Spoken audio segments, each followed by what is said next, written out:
Hello, great people. Welcome back to our channel. We are so excited to have you again. Nigerians have been made to understand that bandits are given worse treatment than any other group in Nigeria. And this is coming from Garba Shehu, who is the presidential spokesperson.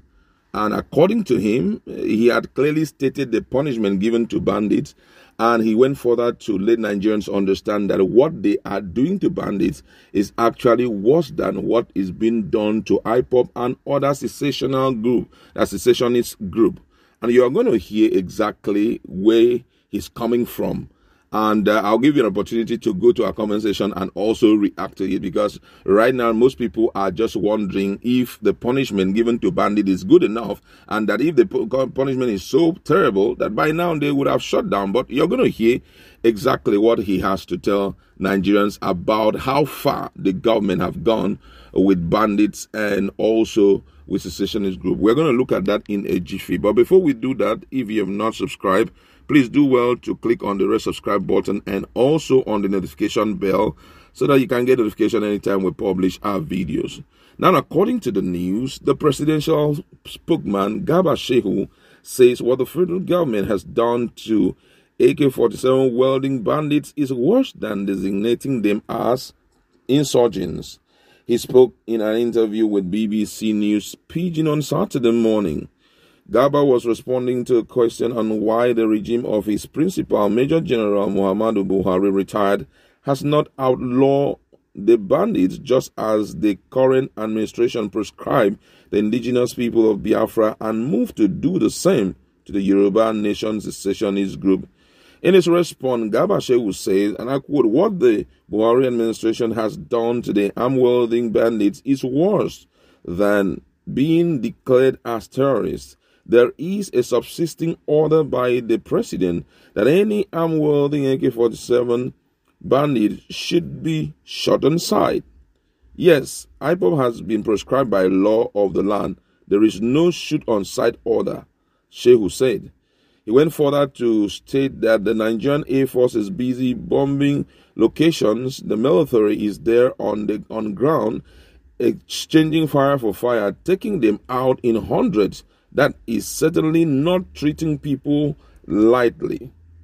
The presidential aide also said that one thing people ignore is the successes that are being recorded in many areas in the fight against insurgency in the country.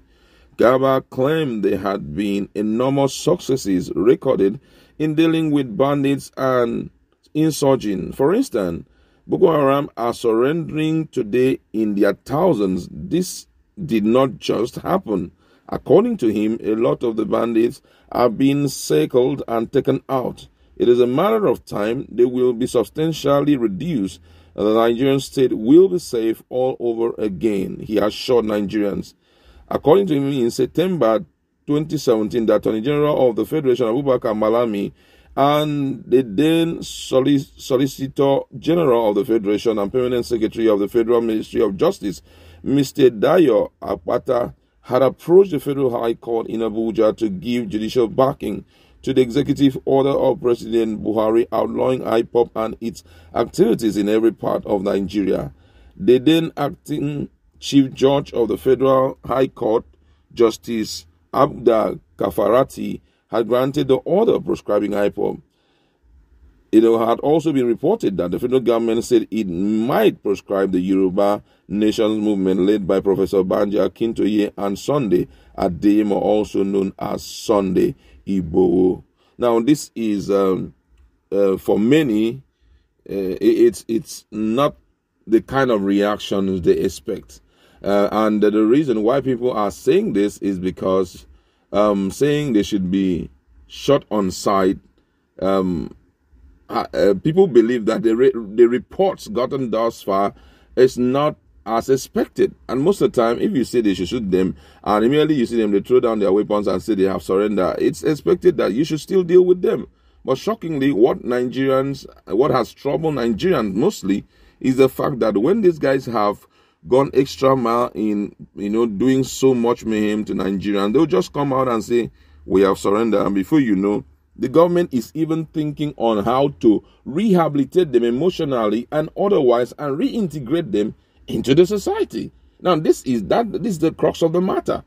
We've not seen anyone from Yoruba nation or from IPOB who have been maybe possibly captured, and after a while they say, well, we have to reintegrate them into the Nigerian system, possibly send them abroad to be trained and bring them back. We've not seen any of such issues. What Nigerians are experiencing every day is that these so-called Boko Haram captured, most of them are being integrated into the system. So that's why there's this outcry that what the federal government are doing thus far is not good enough. But Garba Shehu says that there is a huge success that they have recorded thus far. And I want you to go to our comment section, even as we continue to talk, just go to our comment section and react on that. How much success have been recorded? If such success have been recorded, why is it that banditry activity tends to be, the best and the most profitable venture for these guys right now? Because before now, it was in just one corner that we'll be hearing about the issue of bandit. But right now, they are infiltrating, they are taking our youths into these groups and they are enjoying themselves a great deal. Now imagine if you take record of how much has been paid out as ransom for mostly people and also mature people that have been, kidnapped. How much have been paid to these bandits? For them, that's the best industry in the country, to a point. One of the lawmakers in Kaduna opened up and said that very soon these guys may likely be going to Corporate Affairs Commission to register themselves officially. Every day, for example, in some part of southern Kaduna, you hear them talk about being served with a letter from bandits. The question is, if these guys are being dealt with and if they are being, shoot aside whenever they are seen with weapons, would they still continue in, carrying out this nefarious activity? That's the big question that is yet to be answered. For example, now, some time ago, just yesterday, we saw there was this clip that was viral, a young man who was with different kinds of, weapons. He was heading down to Lagos and he was captured on a bike.